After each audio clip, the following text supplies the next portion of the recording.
What up with my people? What's good, family? And welcome to another episode of All Black All the Time with your radical Black American Umoja. Here we keep it real, we keep it raw, and most importantly, we keep it about solutions. Tonight, I'm not here to talk down to anybody. I'm not here to scream about what ain't working. Y'all already know what ain't working. What I am here to do is talk to the people who actually want to lead, the people who are, really ready to build, and the people who understand that certain things cannot be done alone. Because let's be real, y'all. Personal responsibility is real, for sure. But systemic solutions require collective action. I want to say that one more time. Systemic issues need systemic solutions. And there's a limit to what you can do as an individual, you know what I mean? When the entire system is designed to keep you running in place. So tonight, we're talking about Black banking, community homeschooling, and what real leaderships look like for the future of Black America. Let's get into it. So, what's real leadership? I don't think leadership is just about talking loud. It's not about who gets the most likes on social media or who sounds the smartest in the debate. Leadership is about building. It's about direction. It's about systems that make progress inevitable. And we need to be real about something. We have no leaders right now. We have influencers, celebrities, politicians who play the game, and activists who love to talk. But where are the builders? If you're listening to this and you care about the future of Black people, you need to ask yourself, are you following leaders who are offering solutions, or are you just entertained? Because entertainment ain't gonna save us, y'all, for real. Real leadership builds institutions. That means Black banks, Black schools, Black food systems, Black defense systems, the kind of things that actually create power. And that's what I want to focus on tonight. Now, on the issue of Black banking, the foundation of our economic power. Let's talk about the money. Because every time we talk about Black advancement, people who love to say we need money, we need resources. But here's the thing. Black America already has the money. We have a 1.6 trillion, probably more now, 1.6 trillion in spending power every single year.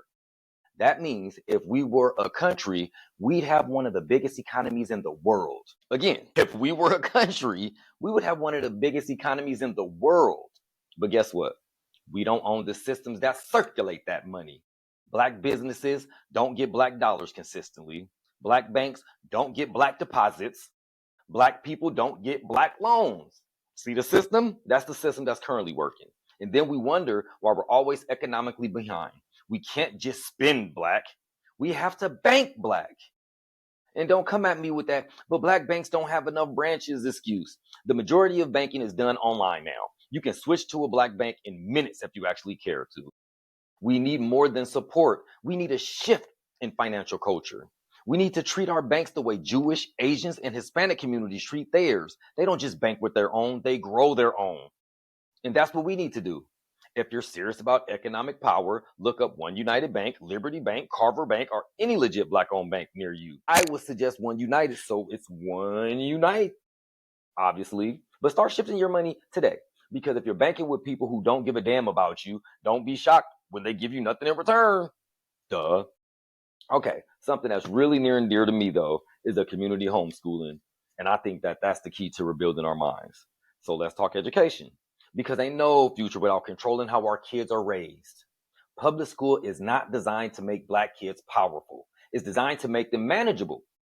It's designed to make them workers, not owners, and yet we keep sending our children to the same system that miseducates them, devalues them. It criminalizes them. Then we wonder why they grow up lost. What's the solution? Community homeschooling. We don't need to wait on the government, y'all. We don't need permission. We need to start setting up learning pods, skill-based schools, and cooperative homeschooling networks. Imagine if 10 parents came together and hired one Black teacher for their kids. Imagine if we built schools that taught trades, real estate, coding, and business ownership instead of just test taking. Imagine if our kids actually learned their own history, not just taking parts in what white people what makes white people comfortable. The blueprint is out there, but we have to use it. We have to use this blueprint. And before anybody says, but we don't have the money, let me remind you again, we have 1.6 trillion. How much of that is going into our education systems? In closing, because I don't want to take all night here, this is the time to move, y'all. Look, family, We can talk all day about racism. We can analyze white supremacy from every angle, breaking down our ass kicking ad nauseum. But at some point, we have to be honest with ourselves. They're not going to save us, and they don't have to, because we have the power to save ourselves. The question is, per usual, will we use it? Will we move our money? Will we take our kids out of a broken system? Will we stop waiting on leaders and start becoming leaders? This is not a time for excuses. This is not a time for distraction. This is a time to build. So if you're about that life, connect with people who are serious. Support Black banks. Get involved with homeschooling networks. Share this message with people who actually want to see us move forward. Because if we don't do it, nobody will, y'all. If we don't do this shit, nobody will. Stay focused. Stay building, y'all. Stay free. How about it? I hope y'all listen to this and share this, man. It's time to lead viciously. Talk to y'all in a minute.